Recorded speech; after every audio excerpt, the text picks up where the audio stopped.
ಕಾಮುಕನ ರಕ್ಷಣೆಗೆ ನಿಂತಿದ್ಯಾ ಬಾಗಲಕೋಟೆಯ ಜಿಲ್ಲಾಡಳಿತ. ಬಾಗಲಕೋಟೆಯ ಕಾಮುಕನಿಗೆ ಇನ್ನೂ ಬ್ರೇಕ್ ಹಾಕಿಲ್ಲ. ಕಾಮುಕನ ರಕ್ಷಣೆಗೆ ನಿಂತಿದ್ಯಾ ಬಾಗಲಕೋಟೆಯ ಜಿಲ್ಲಾಡಳಿತ. ಬಾಗಲಕೋಟೆಯ ಕಾಮುಕನಿಗೆ ಇನ್ನೂ ಬ್ರೇಕ್ ಹಾಕದ ಜಿಲ್ಲಾಡಳಿತ. ಸಾಕ್ಷಿ ಇದ್ರು ಕ್ರಮ ಇಲ್ಲ ಯಾಕೆ? ಅಧಿಕಾರಿಗಳ ಮೌನದ ಹಿಂದೆ ಯಾರಿದ್ದಾರೆ? ಜಿಲ್ಲಾಧಿಕಾರಿಗಳೇ ಈ ವಿಳಂಬ ಧೋರಣೆ ಯಾರ ರಕ್ಷಣೆಗಾಗಿ ಮಾಡ್ತಾ ಇದ್ದೀರಾ? ಜಿಲ್ಲಾ ಪಂಚಾಯತ್ ಸಿಇಒ ಅವರೇ, ರೈತರ ಕಚೇರಿ ಅಪವಿತ್ರವಾಗಿದ್ರು ನಿಮ್ಮ ಕಣ್ತೆರೆದಿಲ್ವಾ? ಕಾಮುಕ ಸೆಕ್ರೆಟರಿ ಆನಂದ್ ದೇಶಪಾಂಡೆ ಇನ್ನೂ ಕುರ್ಚಿಯಲ್ಲಿರೋದು ನಾಚಿಕೆಗೇಡು. ತಪ್ಪಿತಸ್ಥನ ಅಮಾನತಿಗೆ ಮುಹೂರ್ತ ಯಾವಾಗ? ಜನರ ತಾಳ್ಮೆ ಪರೀಕ್ಷಿಸಬೇಡಿ, ತಕ್ಷಣ ಕ್ರಮ ಕೈಗೊಳ್ಳಿ. ಪವಿತ್ರ PKPS ಸಂಸ್ಥೆಯ ಗೌರವವನ್ನು ಉಳಿಸುವ ಕೆಲಸವನ್ನ ಜಿಲ್ಲಾಡಳಿತ ಮಾಡಲೇಬೇಕು. ಬಾಗಲಕೋಟೆಯ ಕಾಮುಕನಿಗೆ ಇನ್ನೂ ಬ್ರೇಕ್ ಹಾಕಿಲ್ಲ ಜಿಲ್ಲಾಡಳಿತ. ಯಾಕಿಷ್ಟೊಂದು ನೆಗ್ಲೆಕ್ಟ್ ಮಾಡ್ತಾ ಇದ್ದೀರಾ? ನಿಮ್ಮ ಕಣ್ಣ ಮುಂದೆ ಸಾಕ್ಷಿ ಇದೆ. ಸಾಕ್ಷಿ ಇದ್ರೂ ಕೂಡ ಈ ಒಂದು ಸಾಕ್ಷಿಯನ್ನ ಯಾಕೆ ನೀವು ಪರಿಗಣನೆಗೆ ತೆಗೆದುಕೊಳ್ತಾ ಇಲ್ಲ? ರೈತರ ಒಂದು ಪವಿತ್ರ ಕಚೇರಿ ಅದು. ಆ ಒಂದು ಪವಿತ್ರ ಕಚೇರಿಯಲ್ಲಿ ಅಪವಿತ್ರ ಕೆಲಸ ಮಾಡಿದ್ದಾನೆ. ಈತನ ವಿರುದ್ಧ ಇನ್ನೂ ಕೂಡ ನೀವು ಕ್ರಮವನ್ನ ತೆಗೆದುಕೊಂಡಿಲ್ಲ. ಈತ ಆರಾಮಾಗಿ AC ರೂಮ್ ಕೆಳಗಡೆ ಕೆಲಸವನ್ನ ಮಾಡ್ತಾ ಇದ್ದಾನೆ. ಈತನ ವಿರುದ್ಧ ಕ್ರಮ ಮಾತ್ರ ತೆಗೆದುಕೊಳ್ಳಿಕ್ಕೆ ನಿಮ್ ಕೈಲಿ ಸಾಧ್ಯ ಆಗ್ತಾ ಇಲ್ವಾ? ಇಷ್ಟು ಸಾಕ್ಷಿ ಸಾಲ್ತಾ ಇಲ್ವಾ ನಿಮಗೆ? ಜನಸಾಮಾನ್ಯರು ಪ್ರಶ್ನೆ ಮಾಡ್ತಾ ಇದ್ದಾರೆ. ರೈತರ ಒಂದು ಜಾಗ, ರೈತರ ಹಣವನ್ನ ಬೇರೆಯವ್ರಿಗೆ ಕೊಡ್ತಾ ಇದ್ದಾನೆ ಈತ. ಈತನ ಸ್ವಂತ ಖರ್ಚಿನಲ್ಲಿ ಏನಾದ್ರೂ ಮಹಿಳೆಯರಿಗೆ ದುಡ್ಡು ಕೊಡ್ತಾನ? ನಾಚಿಕೆ ಆಗ್ಬೇಕು ಈತನಿಗೆ. ಇಂಥವ್ರನ್ನ ಇನ್ನೂ ಕೂಡ ನೀವು ಉಳಿಸ್ಕೊಂಡಿದ್ದೀರಾ. ಅಧಿಕಾರದಿಂದ ಇನ್ನೂ ಕೂಡ ವಜಾ ಮಾಡಿಲ್ಲ ಅಂತಂದ್ರೆ ಜಿಲ್ಲಾಡಳಿತಕ್ಕೆ ಏನ್ ಹೇಳಬೇಕು? ನಿಮ್ಗೆ ಯಾವುದು ಕೂಡ ಇದು ಕಾಣಿಸ್ತಾ ಇಲ್ವಾ? ಜಿಲ್ಲಾಧಿಕಾರಿಗಳು ಏನ್ ಮಾಡ್ತಾ ಇದ್ದೀರಾ? ಕಣ್ಮುಚ್ಕೊಂಡ್ ಕೂತಿದ್ದೀರಾ ನೀವು?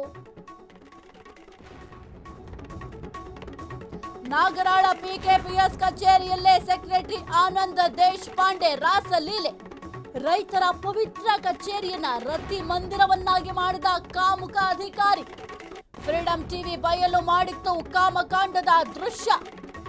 ಕಚೇರಿಯಲ್ಲೇ ಮಹಿಳೆಯ ಜೊತೆ ಸರಸಾಡಿದ ದೃಶ್ಯ ಬಯಲ್ ಮಾಡಿತ್ತು. ಆ ಒಂದು ವಿಡಿಯೋವನ್ನ ನೋಡಿದ್ರು ಕೂಡ ಜಿಲ್ಲಾಡಳಿತ ಕ್ರಮ ಜರುಗಿಸಬೇಕು ಅಂತ ಅನ್ನಿಸ್ತಾ ಇಲ್ವಾ?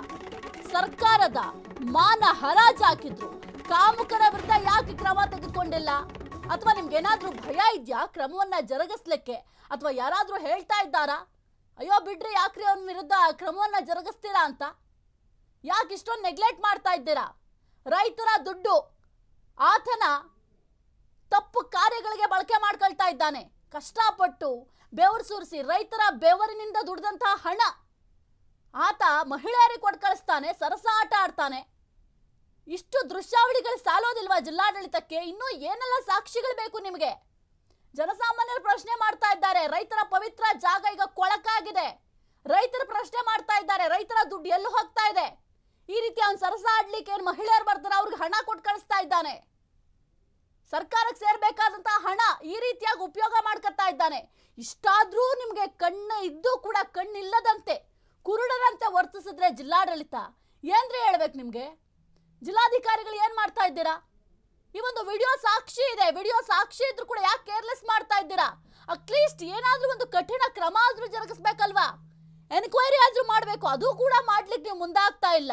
ಆತ ಆರಾಮ್ಸೆ ತನ್ನ ಕುರ್ಚಿಯಲ್ಲಿ ಆರಾಮ್ಸೆ ಕೂತಿದ್ದಾನೆ, ಕೆಲಸ ಮಾಡ್ತಾ ಇದ್ದಾನೆ. ಆತನ ದಿನನಿತ್ಯದ ಕಾರ್ಯವೈಖರಿಗಳು ಹಂಗೆ ಸಾಗ್ತಾ ಇದೆ. ಅವನಿಗೆ ಇನ್ನೆಲ್ಲ ಭಯ ಇರುತ್ತೆ? ಇನ್ನು ಏನಾದ್ರೂ ರೈತ ಮಹಿಳೆಯರು ಏನಾದ್ರು ಕಚೇರಿಗೆ ಹೋದ್ರೆ ಅವ್ರ ಗತಿ ಕೂಡ ಇದೇ ಆಗುತ್ತೇನೋ ಯಾರಿಗ್ ಗೊತ್ತು? ಯಾಕೆಂದ್ರೆ ಇವಾಗ ಕಡಿವಾಣ ಹಾಕ್ಲಿಲ್ಲ ಅಂದ್ರೆ ಮುಂದೆ ಬೇರೆಯವ್ರಿಗೂ ಕೂಡ ಸಮಸ್ಯೆ ಆಗತ್ತೆ. ಅಯ್ಯೋ ನಮ್ಮನ್ನ ಯಾರು ಹೇಳೋರಿಲ್ಲ ಬಿಡು, ಕೇಳೋರಿಲ್ಲ, ನಾವು ಆಡಿದ್ದೇ ಆಟ ಅನ್ನೋ ಒಂದು ಮನಸ್ಥಿತಿಗೆ ಬರ್ತಾರೆ. ಇಷ್ಟಾದ್ರೂ ಕೂಡ ಜಿಲ್ಲಾಡಳಿತದಲ್ಲಿ, ಅದರಲ್ಲೂ ಕೂಡ ಜಿಲ್ಲಾಧಿಕಾರಿಗಳು ಏನ್ ಮಾಡ್ತಾ ಇದ್ದೀರಾ ನೀವು? ಈ ಒಂದು ಪ್ರಶ್ನೆಗೆ ಉತ್ತರ ಕೊಡ್ಲೇಬೇಕಾಗತ್ತೆ. ಕಣ್ಣ ಮುಂದೆ ಇರುವ ಸಾಕ್ಷಿಯನ್ನ ನೀವು ನಂಬೋದಿಲ್ಲ ಅಂತಂದ್ರೆ ಅಟ್ಲೀಸ್ಟ್ ಈ ಒಂದು ವಿಡಿಯೋ ಸಾಕ್ಷಿಯನ್ನ ನಿಮ್ಮ ಬಳಿ ಇರಿಸ್ಕೊಂಡು ಆ ಒಂದು ವಿಡಿಯೋ ಸಾಕ್ಷಿಯ ಆಧಾರ ಮೇಲೆ ತನಿಖೆ ಮಾಡಿಸ್ಬೋದಲ್ಲ? ಅಥವಾ ಪ್ರೂವ್ ಆಗೋರ್ಗಾದ್ರೆ ಅಮಾನತು ಮಾಡ್ಬೋದಲ್ಲ? ಇದ್ಯಾವುದು ಕೂಡ ನಿಮಗೆ ಬೇಕಾಗಿಲ್ಲ. ನಿಮಗೇನು ಅಯ್ಯೋ ವಿಡಿಯೋ ಸಾಕ್ಷಿ ತಾನೇ ಇದ್ರೆ ಇರ್ಲಿ ಬಿಡ್ರಿ, ಯಾರು ಬಂದು ಏನ್ ನಮ್ಮನ್ನು ಕೇಳ್ತಾರ, ಏನಾಗುತ್ತಾ ಆಗ್ಲಿ ಬಿಡ್ರಿ, ನೋಡ್ಕೊಳ್ಳೋಣ ಅನ್ನೋ ಒಂದು ಬಂಡ ಧೈರ್ಯ ಇದೆಯಾ ನಿಮಗೆ? ಬಂಡ ಧೈರ್ಯದಿಂದಲೇ ಆತನನ್ನ ಕುರ್ಚಿಯಲ್ಲಿ ಉಳಿಸ್ಕೊಂಡಿದ್ದೀರಾ? ಅಥವಾ ಯಾರಾದ್ರೂ ಹೇಳ್ತಾ ಇದ್ದಾರಾ ಅವನ ವಿರುದ್ಧ ಯಾವುದೇ ರೀತಿಯ ಕಠಿಣ ಕ್ರಮ ಜರುಗಿಸಬೇಡಿ ಅಂತ ನಿಮ್ಗೆ ಯಾರು ಒತ್ತಡ ಹಾಕ್ತಾ ಇದ್ದಾರಾ? ಹಂಗಾಗಿ ನೀವು ಸುಮ್ಮನೆ ಇದ್ದೀರಾ? ನಾಚಿಕೆ ಆಗ್ಬೇಕು ಇಡೀ ಜಿಲ್ಲಾಡಳಿತಕ್ಕೆ. ಇಂಥ ಕಾಮುಕರಿದ್ರೆ ಅಧಿಕಾರಿಗಳನ್ನ ನಂಬೋದೇ ಆದ್ರೂ ಹೆಂಗೆ? ಒಂದು ಕಡೆ ಭ್ರಷ್ಟಾಚಾರ ಬುಗಿಲೇಳ್ತಾ ಎಷ್ಟೆಲ್ಲ ಭ್ರಷ್ಟಾಚಾರಗಳು ನಡೀತಾ ಇದೆ. ಒಂದು ಕಡೆ ಭ್ರಷ್ಟಾಚಾರಕ್ಕೆ ಕಡಿವಾಣ ಹಾಕೋದಿಕ್ಕೆ ನಿಮ್ ಕೈಲಿ ಸಾಧ್ಯ ಆಗ್ತಾ ಇಲ್ಲ. ಮತ್ತೊಂದು ಕಡೆ ಇಂಥ ಕಾಮುಕರನ್ನ ಇನ್ನೂ ಕೂಡ ಅಧಿಕಾರದಲ್ಲಿ ಉಳಿಸ್ಕೊಂಡಿದ್ದೀರಾ. ಇಂಥ ಕಾಮುಕರ ವಿರುದ್ಧ ಕಠಿಣ ಕ್ರಮ ಜರುಗಿಸ್ಲಿಕ್ಕೂ ಕೂಡ ನಿಮ್ ಕೈಲಿ ಸಾಧ್ಯ ಆಗ್ತಾ ಇಲ್ಲ. ನಿಜಕ್ಕೂ ನಾಚಿಕೆ ಆಗಬೇಕು. ಈಗಲಾದ್ರೆ ಎಚ್ಚೆತ್ಕೊಂಡು ಜಿಲ್ಲಾಡಳಿತ ಕಠಿಣ ಕ್ರಮವನ್ನ ಜರುಗಿಸಲೇಬೇಕು. ಕ್ಷಣ ಕ್ಷಣದ ಸುದ್ದಿಗಳಿಗಾಗಿ ಫ್ರೀಡಂ ಟಿವಿ ಸಬ್ಸ್ಕ್ರೈಬ್ ಮಾಡಿ, ಲೈಕ್ ಮಾಡಿ ಹಾಗೂ ಫಾಲೋ ಮಾಡಿ. ಹೊಸ ಸುದ್ದಿಗಳ ನೋಟಿಫಿಕೇಶನ್ಗಾಗಿ ಬೆಲ್ ಐಕಾನ್ ಮೇಲೆ ಕ್ಲಿಕ್ ಮಾಡಿ.